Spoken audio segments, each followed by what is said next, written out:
علیکم ورحمۃ اللہ وبرکاتہ۔ امید کرتا ہوں کہ تمام دوست احباب خیریت سے ہوں گے۔ تو ناظرین، آج کا ہمارا اگلا ٹاپک ہے امراض ظاہر و باطن کے بیان میں 19واں مکتوب۔ آج ہم اس کو بیان کریں گے، پڑھیں گے۔ تمام دوست احباب چینل کو لازمی سبسکرائب فرما لیں۔ بسم اللہ الرحمن الرحیم۔ رب اشرح لی صدری ویسر لی امری واحلل عقدۃ من لسانی یفقہوا قولی۔ صلی اللہ علی حبیب سیدنا محمد وعلی آلہ وبارک وسلم۔ برادرم شمس الدین، حقیقتاً سمجھو اور یقین جانو کہ انسان دو جوہر مختلف سے پیدا ہوا ہے، ایک علوی اور دوسرا سفلی۔ جس طرح جوہر سفلی یعنی یہ جسم جو آب و آتش خاک و باد سے بنا ہے، اس کو مرض قبول کرنے کی صلاحیت ہے، اسی طرح جوہر علوی یعنی ارواح کو بھی بیماریاں لاحق ہوتی ہیں۔ جس طرح امراض سفلی کے لیے اتباع ہیں کہ ان کے علاج سے مرض دور ہو جاتا ہے، صحت حاصل ہوتی ہے اور ہلاکت سے آدمی بچ جاتا ہے، اسی طرح امراض علوی کے لیے بھی اتباع یعنی کہ حکماء حکیم ہیں، جن کے علاج سے جملہ امراض باطنی اگرچہ وہ محسوس نہیں ہوتے اور عقل میں نہیں آتے، مگر سب کے سب دفع ہو جاتے ہیں اور ہلاکت سے کے محل سے نجات ہو جاتی ہے۔ جوہر سفلی کے امراض و علل کے طبیب تو حکماء ہیں اور جوہر علوی کے امراض و علت کے طبیب انبیاء ہیں، ان کے بعد مشائخ ہیں، کیونکہ یہی لوگ انبیاء کے خلیفہ ہیں۔ اسی مقام کی بات ہے کہ الشیخ فی قومہ کالنبی فی امتہ۔ اپنی قوم میں شیخ کی وہی حیثیت ہے جو نبی کی اپنی امت میں۔ جس طرح کہ جوہر سفلی کا مریض بغیر طبیب حاذق کے ہلاکت کے بالکل قریب ہے، اسی طرح جوہر علوی کا مریض بھی بغیر پیغمبر یا شیخ کامل اور راہ رفتہ اور خلیفہ پیغمبر کے، جس کی شان العلماء ورثۃ الانبیاء، امت محمدی کے عالم پیغمبروں کے وارث ہیں، ہلاکت کے قریب ہے۔ ہم جیسے کم نصیبوں کے وقت میں جس طرح اتباع اور جوہر سفلی کم اور ناپید ہو گئے، طبیبان جوہر علوی بھی کم اور گم ہو گئے ہیں۔ ناچار ہم جیسے بے دولت اور بد نصیب کی ہلاکت کے سوا بات کیا باقی رہتی ہے؟ ہاں، تو کوئی چیز ایسی نہ رہی جس سے صحت اور حیات اور فلاح و نجات کی امید کی جائے، مگر یہی آیت پاک لا تقنطوا من رحمت اللہ، خدا کی رحمت سے نا امید نہ ہو، مگر واضح رہے کہ امیدوار رہنا اور اس کی شرطوں کو پورا کرنا اور اس کے اسباب مہیا نہ کرنا کیسی بات ہے۔ ہم یہ نہیں کہتے کہ اللہ تعالیٰ کی قدرت سے باہر ہے، نہیں، باہر نہیں ہے، مگر کارخانہ حکمت کے خلاف ضرور ہے۔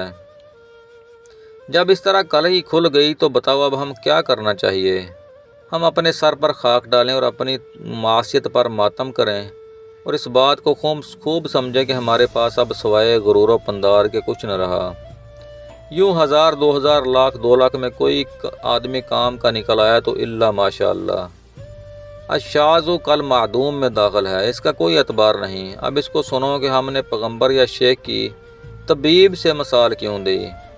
اس لیے کہ جس طرح طبیب نبض دیکھ کے بیمار کی علت اور مرض سے واقف ہو کر مختلف ادویات اور شربت بیمار کی قوت کا اندازہ کر کے بتاتا ہے، اور کسی دوا سے 2 ماشا اور کسی 3 ماشا اور کسی 4 ماشا لے کر معجون تیار کرتا ہے، اور بعض چیز کا استعمال جائز اور بعض کا استعمال خطرناک کہتا ہے، تاکہ طبیب مریض کی اعتدال پر آ جائے اور مائل باصحت ہو جائے اور ہلاکت سے محفوظ رہے۔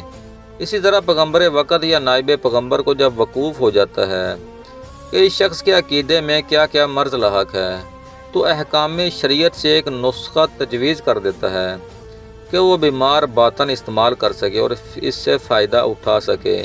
کبھی 2 رکعت، کبھی 3 رکعت، کبھی 4 رکعت سے ایک معجون مرکب تیار ہوتی ہے، اور کوئی چیز حلال اور کوئی حرام کر دی جاتی ہے، تاکہ عقیدے کی تشویشیں، خواہشات کے اختلافات اور امراض کی رنگا رنگی شریعت کے ساتھ اعتدال پذیر ہو اور صحت عاجل ہو، خطرہ ہلاکت سے نجات ملے۔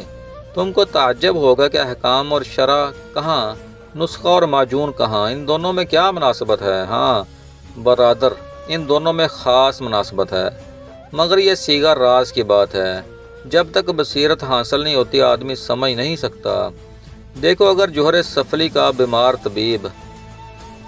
طبیب کی مخالفت اختیار کرے گا اور اس کے کہنے کے خلاف کھانا پینا چاہے گا تو مرض ضرور بڑھتا جائے گا اور ہلاکت کی نوبت آئے گی۔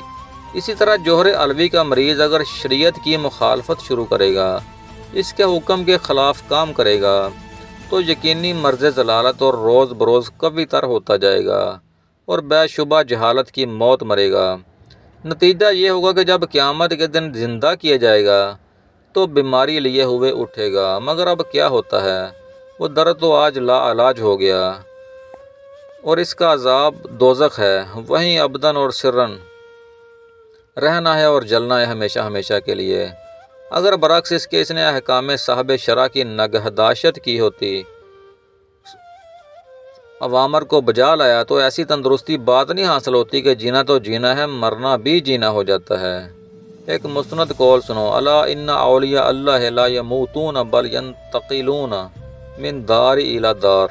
اولیاء اللہ مرتے نہیں بلکہ ایک اس مکان سے اس مکان میں نقل کرتے ہیں۔ موت ظاہری کے بعد بھی ان کی عقل کامل رہتی ہے اور قالب درست رہتا ہے اور جوارے مضبوط رہتے ہیں، روحانی غذاؤں سے حقوق اپنے پورے کر لیتے ہیں، قیامت کے بعد ہمیشہ ہمیشہ جنت میں رہیں گے، رود ریحان کا مزار رہے گی۔ اب ثابت ہو گیا کہ جس طرح جسم کے طبیب حکمہ ہیں، دل کے طبیب انبیاء ہیں اور ان کے بعد ان کے خلفاء۔ اب کیا ہوا، مادر ذات بد نصیبی ہم کو نگل چکی اور ادبار نے ان کو ڈبو دیا، صحبت رسول برحق ناپید ہوگی کیونکہ وہ دروازہ ہی مسدود بند ہو چکا اور خلیفہ پیغمبر صلی اللہ علیہ وآلہ وسلم کا ملنا بھی دشوار ہو گیا، کیونکہ ان کی ذات بابرکات بھی عالم میں کم ہے، اگر کوئی شاذ و نادر بزرگ ہے بھی تو وہ بھی چھپا ہوا ہے۔ ہم مدبر ہو چکے، کسی مقبول کو ہم ڈھونڈ کر نکالیں تو کیوں کر نکالیں، اور ہم وہاں تک کیسے پہنچے تو کیوں کر پہنچیں۔ گویا یہ سمجھنا چاہیے کہ یہ در بھی بندی ہو گیا، خسرو کی جان پر رحمت نازل ہو، کیا خوب کہا ہے، تیرے وصال کی مجلس میں مست لوگ خم کے خم لنڈا رہے ہیں، جب خسرو کی باری آئی تو مٹکے میں شراب ہی ختم ہو گئی۔ ایسی صورت میں ہم جیسے بیماروں، مریضوں، خاکساروں، بد نصیبوں کے لیے سوائے اس کے کوئی چارہ نہیں کہ ان کی کتابیں جس میں عقائد اور معاملات ان کے لکھے ہوئے ہوں اور روش و طریقے درج ہوں، ان کو دیکھیں اور اپنا امام و پیشوا انہی کو بنائیں۔ اگر آفتاب دولت ہم بد نصیبوں کے وقت میں غروب ہو گیا تو خیر بارے چراغ تو ہے نا، ھذا کثیر منا، یہ ہم لوگوں کے لیے بہت ہے۔ کسی نے کیا خوب کہا ہے، اگر میری بدبختی کے سبب سورج ڈوب چکا تو اے چاند سے محبوب، تمہارے چہرے کی چمک سے میں چراغ کا کام لوں گا۔ اگر خدا نہ خواستہ کہیں ان کی کتاب دیکھنا بھی نصیب نہ ہوا تو اس وقت کیا ہم اور کیا تم، کیا فرعون، کیا نمرود، کیا ابو لہب، کیا ابو جہل، سب برابر۔ دوسرا رخ یہ ہے کہ نا امیدی کی کوئی وجہ نہیں، خون جگر پیتے رہو، جان کنی کرتے رہو، خوب اضطراب پیدا کرو، اچھی طرح شور و فریاد سے کام لو۔ دیکھو تو صحیح کس طرح لطف کی ہوا فتادگان خاک کو اڑا کر لیتی ہے اور گلشن تکرم میں پہنچا دیتی ہے۔ دیکھو 7 لاکھ برس سے اطاعت و عبادت کے ملک میں کیسے کیسے سالکان سجادہ نشین تھے اور خانقاہ عصمت میں کیسے کیسے حضرات عزت و حرمت کے مسلح پر تکیہ لگائے بیٹھے اور دل ہی دل میں سمجھ رہے تھے کہ خلافت حقہ اس دائرے سے باہر جاتی کہاں ہے۔